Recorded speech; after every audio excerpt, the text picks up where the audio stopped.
उत्तर प्रदेश में कांग्रेस कमेटी की प्रवक्ता, इनकी पार्टी भी रायबरेली और अमेठी में पूरी ताकत लगा रही है। अब प्रियंका जी, आपका स्वागत। मैं आपसे जानना चाहता हूं कि सारा फोकस कांग्रेस का रायबरेली और अमेठी में ही है, सारे प्रयोग रिसोर्स सिर्फ वहीं के लिए हैं? देखिए, लगातार जिस तरह से चर्चाएं हो रही हैं और मैं खुद अमेठी होकर आई हूं, और मुझे लगता है कि इस बार लड़ाई जीत और हार की नहीं है, रिकॉर्ड मतों की लड़ाई है।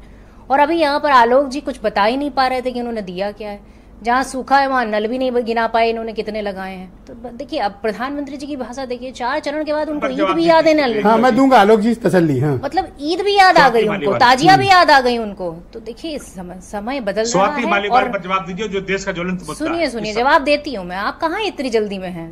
जवाब सुनिए तो। पहले आप रायबरेली अमेठी पे दें, फिर आप चाहे उस पे बोले चाहे किसी पे। हाँ, बोले। रायबरेली की बात करूं और अमेठी की बात करूं तो रायबरेली में तो आप जिस तरह से देख रहे हैं कि एक परिवार की विरासत है, जिस विरासत को हमने संभालने जा रहे हैं। और इस बार रायबरेली से सिर्फ एक कैंडिडेट चुन के नहीं जा रहे हैं, इस बार रायबरेली से प्रधानमंत्री की कैंडिडेट चुन के जा रहे हैं। क्या बात कर रहे हैं? और मैं सही बात कर रही हूँ। दूसरी चीज, मैं अमेठी पर आऊंगी। अमेठी में देखिए, वहां पे अहंकार की लड़ाई है। जिस तरह से जो वहां की सांसद हैं, उनका अहंकार और वहां के लोगों का आत्मसम्मान टकरा रहा है, वो लड़ाई है वहां पर विकास की लड़ाई है। विकास के नाम पर उनके पास मतलब 4 से ज्यादा उनके पास जो है सेक्शन थे, पर उन्होंने किसी भी सेक्शन में कोई काम नहीं किया। आज तक कोई रोजगार का कोई भी एक सरकारी काम लेकर आई हो तो नहीं लेकर आई। तो हकीकत यह है कि लड़ाई यह है कि विकास अमेठी में हुआ नहीं। रायबरेली में जिस तरह से मैंने कहा कि रायबरेली की जनता इस बार रिकॉर्ड मतों से जिताने वाली, और अमेठी में भी यही सिनारियो। क्यों जिताए आपको? आप ऐसा क्या करने वाली हैं आपकी पार्टी की आपको जिताए वहां पे? देखिए, सबसे पहली बात है, मैं आपको बताना चाहूंगी कि जिस तरह से 10 किलो राशन की हमने बात की, और सिर्फ राशन नहीं, मतलब उसमें तेल भी होगा और उसमें दाल भी होगी।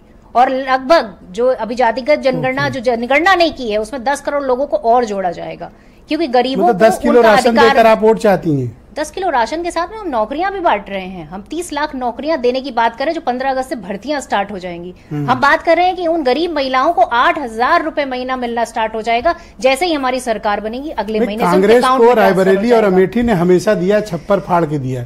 आपने इस इलाके को क्या दिया? देखिए, अब बात करिए कि अब HL वहां पर है, बेल वहां पर है, जितनी भी यूनिवर्सिटी वहां है, संजय गांधी हॉस्पिटल वहां है, फूड पार्क के लिए हमने वहां प्रोजेक्ट लगाया, सब कुछ बंद कर दिया। आप बताइए कि इतनी बड़ी बड़ी योजनाएं हम वहां लेकर आए, वहां रोजगार पैदा किया हमने। वहां का आदमी आप पूछिए, सब कहीं ना कहीं रोजगार करता है। देखिए, गठबंधन के साथ में हम लड़ रहे हैं, और गठबंधन के साथ ही हमारे साथ मजबूती के साथ खड़े हुए हैं। और इस बार इसीलिए मैंने कहा, ये चुनाव जीत हार का नहीं है, ये रिकॉर्ड मतों से जीत का चुनाव है। अभी स्वाति मालवीय पे कह रहे थे, प्रियंका स्वाति मालीवाल, हाँ।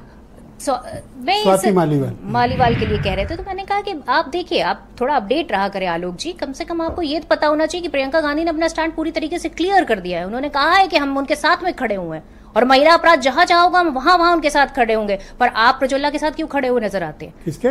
प्रज्वला रेवन्ना। आज तक वापस क्यों नहीं आया वो? आपने अभी तक उनका पासपोर्ट कैंसिल क्यों नहीं किया? आप ब्रजभूषण को बेटे को क्यों टिकट दे देते हैं? सवाल तो आप पर उठेंगे लगातार। आप बताइए, अंकिता भंडारी केस में भी न्याय मिल गया क्या? लगातार आप देखिए। मैं सवाल हाँ, एक सेकंड रुकिएगा आलोक जी, प्लीज। आप ये बताइए कि जब प्रधानमंत्री के संसदीय क्षेत्र में एक बलात्कार होता है और आपके पार्टी के कार्यकर्ता उसमें पाए जाते हैं, तब किसी का मुंह नहीं खुलता। आप मणिपुर पर चुप क्यों रहते हैं? तब आपका मुंह नहीं खुलता। लेकिन कांग्रेस पार्टी आज भी महिला अपराध में महिलाओं के साथ में खड़ी। बहुत शुक्रिया आपका। मैं मोहम्मद आजम को इन्वाइट करता हूं, समाजवादी पार्टी के प्रवक्ता हैं। ये बताइए, सबसे ज्यादा नुकसान तो आपकी पार्टी को हो गया रायबरेली अमेठी में, ये कांग्रेस वालों के लड़ने के चक्कर में। मनोज पांडे बीजेपी में चले गए।